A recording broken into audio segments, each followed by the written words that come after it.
Resource Watch is brought to you in association with Radebe Investment Corporation.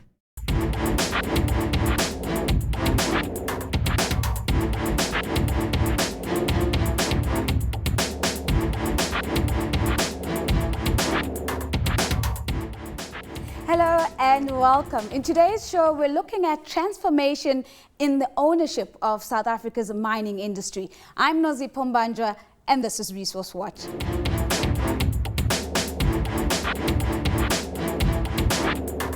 Let's kick off with the market wrap for this week. Africa's top gold miner AngloGold Ashanti is entering second-round talks with two potential buyers for its Cripple Creek and Victor mine in the United States. At least two Canadian mining groups are interested in acquiring all or part of the mine. AngloGold wants to reduce debt by selling off a stake in the US mine and two others in Mali. South Africa's embattled power utility Eskom may get a bigger board. The government minister responsible for it wants to see Cabinet's approval for more board members, which will include a chartered accountant. South Africa is currently facing a fourth day of planned blackouts as Eskom cannot generate enough power to keep the lights on. And Kumba Iron Ore's woes are set to continue. The worst performing stock on the Johannesburg Stock Exchange fell 43% this year due to an 80% drop in iron ore prices since the start of 2014.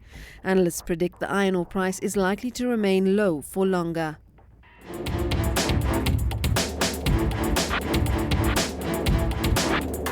Now, South Africa's mining charter has been referred to the courts as both the government and the industry jointly seek legal clarification on some aspects of the charter. We're joined now by Bridgette Radebe. She's executive chairperson of Mmakau Mining, and she's going to give us her insights on some of these legal battles. Thank you so much for making the time to join us. I want us to get into what you make of these issues around the charter that are taking the process to court. But before we do that, let's get a sense of your views on the pace of transformation in the sector and what you think of the overriding outcomes of the review that was recently conducted. The trace of the mining industry transformation is not happening. You know, we had two presidents last week at President Mugabe's state visit that appealed to all and sundry, especially the resource sector in this country and also in Africa, to be transformative and not continue with and perpetuate the resource curse syndrome or the economic apartheid that has been happening. And what do I mean by that? In 2015, 21 years in our democracy, certain things had to happen. We've got a Mineral and Resources Development Act that was created after President Mandela became the president of the country. That act gave birth to a mining charter. And that mining charter has a scorecard. Now, if you apply to the mining industry minister for a license or a permit to trade, you've got to do certain things. You've got to comply to a scorecard. A scorecard is a document that gets ticks. And this is what the scorecard says. And this is coming from Section 100 of the Act. The Mineral Resources Development Act, Section 100, says there must be a mining charter. So the mining charter then will have a scorecard with certain elements of the charter. The first element of the charter is not later than 2014 deadline. There must not be less than 26% historically disadvantaged South Africans owning, not less than 26% of all the mines, actually. All the mines in South Africa that have a license to trade must not have less than 26% ownership by 2014. I want us to take it forward for a moment and maybe take it forward by quickly weighing in on lessons from Zimbabwe. You've made mention of the state visit by President Mugabe. We constantly hear of policy uncertainty in Zimbabwe, and others will argue that it's not uncertain, it is certain, but investors just don't like it. Look, what does South Africa walk away with from that experience? I talk from personal experience because I've personally been involved through investment opportunities in Zimbabwe for the past 30 years. There is no policy uncertainty in Zimbabwe. There is an indigenization rule and regulation that says, like the charter, there must be 51%, not less than 51%. The charter in South Africa says not less than 26%. And those indigenization policies are very clear. You just have to abide by the policies. But Bridgette, our targets are lower. Our targets are lower, but we're still not implementing. Similarly here in South Africa, it's not just the ownership targets. The mining charter goes beyond ownership. It talks about beneficiation. Each and every company had committed to do beneficiation. Now, if we had beneficiated, we would have had industrialization. We would have had small and medium enterprises. The job losses, opportunities would have been adhered to. Why don't we then go that route? Procurement, why do we keep on importing stuff from China and other countries? This is going to be a very key ruling by the courts on how we should be interpreting once empowered, always empowered. Where do you stand on that? I and my chamber are not for once empowerment, always empowered. The people of South Africa are not for once empowerment, always empowered. What that specifically means is that if a mining industry gets an empowerment credit on one mine, artificially, you are always empowered on other mines. However, every time you go and ask for a license, you've got to fill in the charter, you've got to fill in the scorecard, you've got to be compliant. So are you going to ignore those elements of the charter? Ownership, not less than 26% by 2014, beneficiation, procurement, housing and living conditions, stop putting our workers in shacks and stop putting our workers in hostels, create housing and living condition standards, procurement, on also human resource elements. By 2014, not less than 40% of the workers from the bottom up, even in the board, should have been not less than 40% historically disadvantaged members in the board, in middle management, in upper management, and the way forward. That is not happening. So there are elements of the charter that has to be adhered to. So please, we have to adhere to the elements of the charter. So we're seeing a process underway, a legal process underway, which no doubt is going to be center stage when that ruling is made. We've spoken a little bit about policy consistency, but what about policy coherence?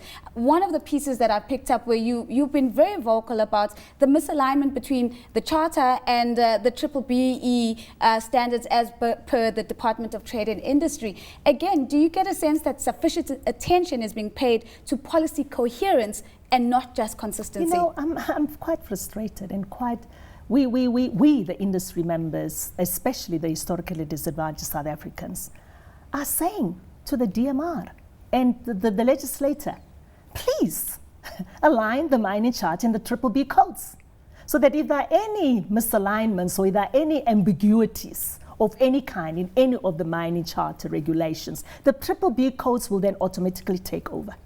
Now that has been long overdue. It had to happen longer time. And why it's not happening, I don't know. However, to take the court route is totally unacceptable. It's totally wrong. We have an act, we have a law, we have a charter. There are provisions that can be amended. The president is sitting with an act that can be amended if the amendments have to be done. Why go the court route? The fact that the department hasn't reacted by digging in its heels and saying we're going to decide on this and being very open to the idea of going the legal route has somehow allowed for a more hospitable relationship between the different parties. Is this view too optimistic? The industry must decide. Are they going to adhere to the charter?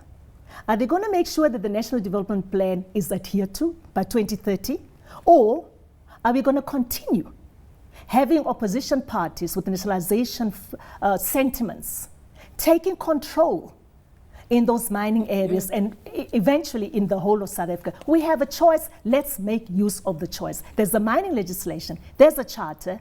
There's the BBBE codes. There is 2030 National Development Plan. Let us adhere to the rules of the game. It sounds like we have a plethora of rules, and it's that adherence that you talk about that's not coming through. Final question. Yesterday, the World Bank released a report saying that they had revised downward their forecast for sub-Saharan Africa, and two reasons that they quote. The one is the falling oil price, and the other, of course, is the falling commodity price. But most importantly is that there's a correlation between the two, and they mutually reinforce each other. No doubt the mining houses are going to be latching onto this new piece of data, begging poverty and saying that they are in a difficult position.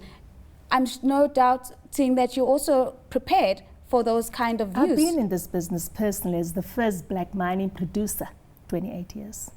And I've witnessed the fall of gold prices, the commodity prices, the rand-dollar exchange. And I've witnessed the enhancement and the increase of gold prices, of the increase or the betterment of our rand dollar, situation. We are in an industry where we should not hide behind circumstantial or conditional or not even permanent, but just temporary changes of the economy. We have a mining legislation, let us adhere to it. We have a mining charter, we have a scorecard. We have a BBB code, let us adhere to it. The issue to go, the reason for going to court is totally unacceptable. Really, I think that is not the way to go. Are we going to let the courts now run the DMR? That is the question that Bridgette Radebe is posting. Are we going to let the courts run the industry? She's the executive chairperson of Mmakau Mining. Now, that being said, let's get to our gem of the week.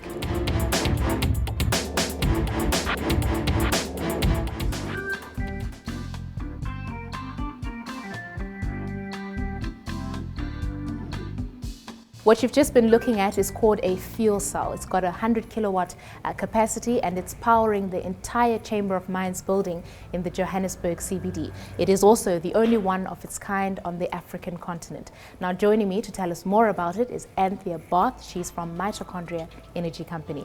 Anthea, how does a fuel cell generate power? A fuel cell uses a hydrogen-rich form of energy, which in this case is natural gas, that's actually piped in from the natural gas network here in Johannesburg town, and it converts it through an electrochemical process into electricity, heat and water as a byproduct.